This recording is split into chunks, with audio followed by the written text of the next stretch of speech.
I was scared to get up and walk in front of my window because I knew that he would see me awake and walking around and he would know that I was there.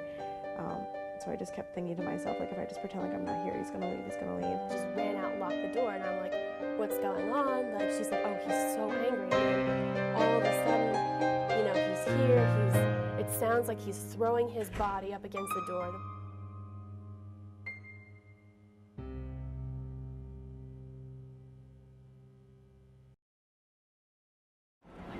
What is stalking? Well, I guess it's following a girl around and, you know, it's being creepy. Stalking is someone uncomfortably following you. And have you ever been stalked? Not that I know of. I mean, kind of wish I'd been stalked. Stalking is creeping on somebody, I guess. So, yeah.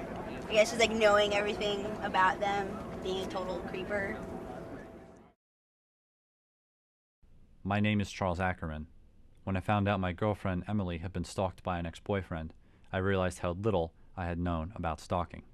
He would just keep calling me, even after I said, I don't want to see you anymore, you know, I think you're a bad person, you know, things like that, and he just kept calling and calling. He would call, one time he called me over the weekend, he called me like at least 5 times, left messages, I can take you to dinner, actually I have the money, and then when I wouldn't answer that message back, he would call again. So tell me, do you think you were stalked? Yes, because I was fearful of what he was going to do. If he was going to kill himself, I thought that he was going to turn up dead. I seriously thought he might kill himself this time because his life wasn't like so great. He had motivation problems. He had always had like issues. It was clear to me that he wasn't stable. I felt like I had to look over my shoulder a lot, and with the like constant like contact and all that, and just even though I was like, I don't want you, he just had it in his head, and he was like, you know, nobody's ever going to love you the way I do, and I partially believed that at the time. Since we had been seeing each other for a few months before she opened up to me, I wondered how little men, and society as a whole, knew about stalking. I set out to learn more. Stalking on college campuses is a lot different, and in some cases it's a lot more dangerous. College women have a higher percentage of being stalked than women in the general public. It makes it a prime environment if you want to stalk someone. It's really the perfect environment. You know, students are on Facebook, MySpace, their schedules are easily accessible. If you're on a smaller campus of about 2,000 to 5,000 students, you pretty much could see someone every day if you wanted to, and track them down every day if you wanted to. There's a huge percentage of those cases are coming from current or former intimate partners or relationships. So that again can lead to the minimization of the crime, because people tend to think, or the generalization is, you can't be stalked by a boyfriend or an ex-boyfriend, or you can't be stalked by a husband or an ex-husband or wife or ex-wife, when in fact you can.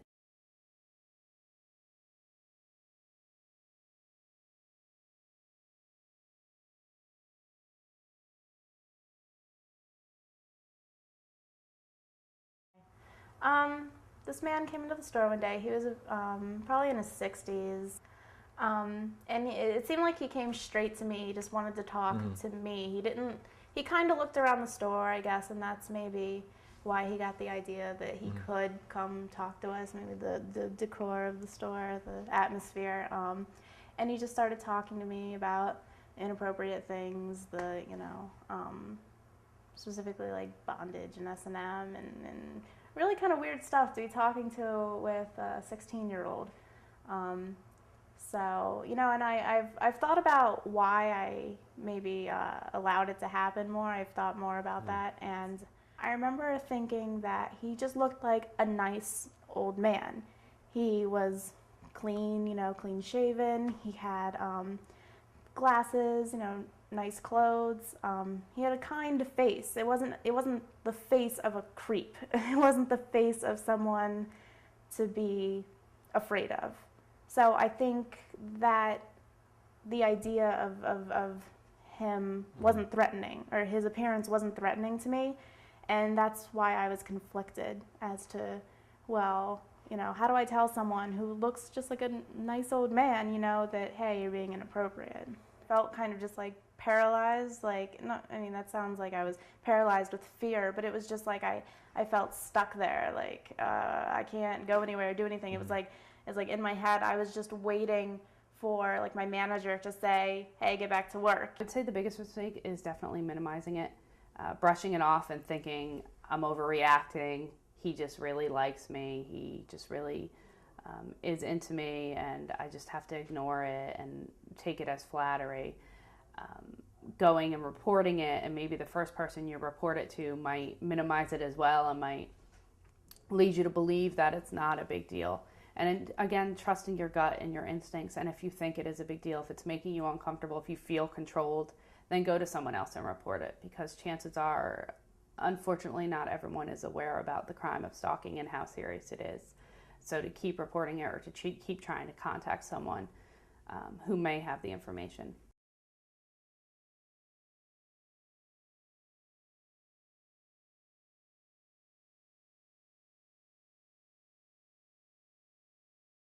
Really, the first 6 months was fine. I really didn't see much of a problem, I guess, because I was in that whole like honeymoon love stage, and I wanted to be just as involved in his life as he was in mine.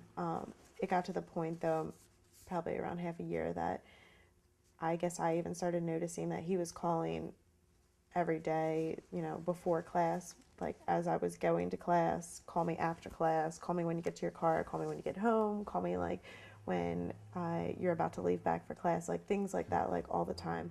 And although we had been dating for 2 years, I had known of 2 times for sure that he had cheated on me. And then when the third time I had found out, I had ended the relationship for good. That's when the, I guess, stalking started. And I let him know that I didn't want him to contact me anymore, that like no emails, no IMs, like no phone calls, no texting, anything, that he just needed to let it be, and he just needed to respect my wishes. I just went out with a couple of my friends for dinner, and I came back here. I was in bed by 12:15, and I started noticing that my phone was glowing a lot, so I picked it up, and I had about like 15 missed calls from him at the time, and then I had a lot of text messages, and I kept hearing my computer click when someone IMs you.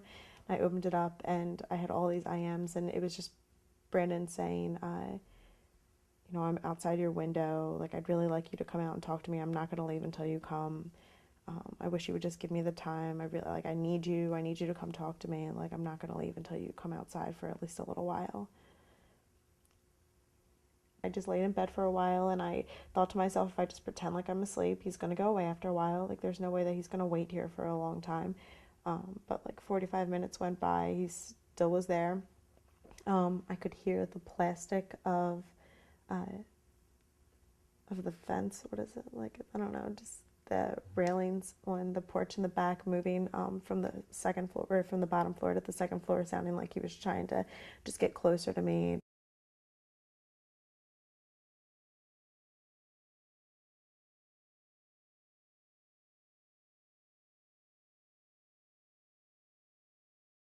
I remember I went to a party with a group of friends, and this was before we were even dating.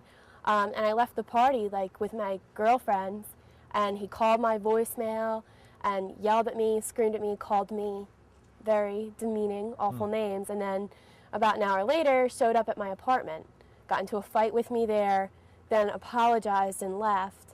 And at first, like when these things happened, I just passed it off as immaturity or, you know, just too much drinking, but it never stopped, and it got progressively worse. I would try to like talk to him and be like, you can't do this to people, it's harassment. Like I would go after him to try to get an apology. You know, like I would cry, I'd be like, let's talk about this, like you really hurt me. And he would respond with like malice, and I really started feeling like I deserved it. Really? Because of the way a lot of people would react to it. Like I said, we were both in student government together, which had 2 branches, the Senate and the class council. He was on the Senate, and I was in the class council, and he would more or less stalk me and harass me through that organization and bother me, and the people who were in charge of it wouldn't do anything, and the administration here wouldn't do anything either. They let it go. Stalking is about power and control. It's not about a crush. It's not about being in love with someone. It's not about liking someone. It's wanting to control that person. It's wanting to have power over that person by sending that person 100 text messages a day or following them everywhere they go and intimidating them. You're exerting some kind of power over them. So stalking, when you're a victim of stalking, you feel a sense or a loss of power. So it's important to regain that power and to get that control back into your life. I actually remember exactly what he said at some points. What did he say? He said, "Caitlin, pick up the phone. I know you're fucking awake, you fucking bitch." Oh, yeah. It, like, went on. Is there anything else you remember? I do remember him saying in my voicemail that if you don't pick up the phone, I'm going to tell everyone that you throw up your food. You're not going to have any more friends left. You're not going to be able to be in student government anymore. Like, those sorts of things. Wow. And what did you do afterwards? Cried. Yeah. They think that they can handle it themselves, or they just think that they can just wish it away, and over time, you don't want to go away. The biggest mistake they make is to keep contact with this person, because they think themselves, well, if I talk to them, then they'll understand. But the most important thing you can do is to seek help through, like, call the Women's Center, call us, call your local domestic violence place, and keep a log of the activities, contact, and you can make 500 police reports. You can just keep taking them down. But every time something happens, it should be logged, it should be documented, and it should be kept in a safe place. And, you know, don't have any contact with the person, because that's not going to work. It's just, and believe it for yourself that it's just going to escalate. The turning point was when he tried to kick the door down and scream to the whole apartment complex about my personal issues, and just when he just exploited me to everyone. Okay, it's right here. I was in this apartment, and it started when he called the girl that I was sitting with. He had called me and texted me numerous times throughout the movie, but I didn't have my phone on me. I didn't even hear it go off. And she went in the other room to talk to him. I don't know if she called him or he called her back, but it must have been, she must have felt like he was harassing in such a way, because she felt the need to come out and lock the door immediately. Wow. She didn't even say anything to me. She just ran out and locked the door, and I'm like, what's going on? Like, she said, oh, he's so angry. And then all of a sudden, you know, he's here, it sounds like he's throwing his body up against the door. The police report said he was kicking it, but it was making such massive thuds that over everyone who was living here at the time heard it. I was told that over 19 people called the police. So he had been throwing things at the window, you know, yelling my name, trying to get a hold of me. And after a while, I was getting really concerned that he was going to be able to get in, just because at one point he did have a set of keys to the condo, and I had gotten them back, thank God, beforehand, but I had heard like just the door jiggling. I was scared to get up and walk in front of my window, because I knew that he would see me awake and walking around, and he would know that I was there. So I just kept thinking to myself, like, if I just pretend like I'm not here, he's going to leave, he's going to leave. Finally, I got up and I actually crawled to my bathroom so he wouldn't see the light coming through. I grabbed my phone and I started texting my sister, who was at the party, and she told me to go in her room and turn her light on. I'd walked over to her room, and she mistakenly locked her door that night. So I had a little mini panic attack, because when I tried to get to her room, her door was locked. So my first instinct was, Brandon got in, he's in the room. So I went back in my room, I closed my door, I locked it, and I actually sat against the wall that faces the street, because I just sat there with my phone in my hand, thinking to myself, like, I can't believe this is going on right now. I can't believe he won't leave. Just like praying my sister would get home soon, so I didn't have to be there by myself anymore, like worried of what would happen if he came in, because he was acting so deranged. Like, I just can't comprehend how someone could actually think that was normal, you know? I remember hearing the screaming. For the longest time, I could tell you exactly what he said. I would say for maybe a year, I could quote him on point, like word for word. I know I screamed, I know I cried, because it startled me and it made me jump. But I don't really remember. I mean, I remember being scared, I remember crying, I remember thinking like, oh my gosh, he's gonna have such repercussions to pay, like, this is really gonna damage him, why is he doing this? I remember feeling that way, and I remember feeling like, oh my God, he's screaming about my eating issues, and my deepest, darkest secret that I've ever had in my life, everyone knew. I felt so exploited, and from there, for me, it was just a downward spiral. I felt numb. There wasn't actually any actions taken for probably another month. I just kind of like chalked it up to be like, well, I almost did this to myself. You know, I broke up with him. There shouldn't be any cold turkey. I'm sure he wants to talk to me all the time. We were in contact all the time before we had broken up. I'm sure it's really hard for us not to talk. I mean, after I had gotten the flowers, the letter, the phone calls, the emails that day, I just sat in my room crying, and my sister was like, there has to be a breaking point. There has to be a time that you say like, okay, enough's enough, and you have to go further than what you already have. And that's when I called my parents and I asked them about the cease and desist letter that they had talked to me about before. I was just I can't even describe it. I was just in such shock and just upset. Like, I really let it take over me. And that's what I was talking about earlier outside. Like, you can't let yourself be made a victim, you know. It can stop at harassment. But it takes a lot to walk away from someone that you really care about, even when they're in, like, such a horrible state. But if they're hurting you, you need to leave. I'll frequently tell people not to blow it off, especially in dealing with any of these types of crimes. They might say, well, that'll never happen to me. I wouldn't let that happen to me. But watch it, because it could happen to your friend. Maybe it won't happen to you, but maybe it'll happen to your friend or your roommate or someone who sits next to you in trig class, what have you. And that way you can offer them an ear, or you could offer some advice to help them. If you're in an environment where no one's talking about stalking, you may not even know what it is, and it's happening to you, you're not going to go forward. There's going to be this culture of silence where it's not talked about it. It's almost this don't ask, don't tell mentality, so you're not going to come forward. At the end of the day, Emily taught me perhaps the best lesson of all, that challenging the acceptance of social problems, like stalking, can best be accomplished with a sympathetic ear and open and honest discussion. And for that opportunity, I am truly thankful.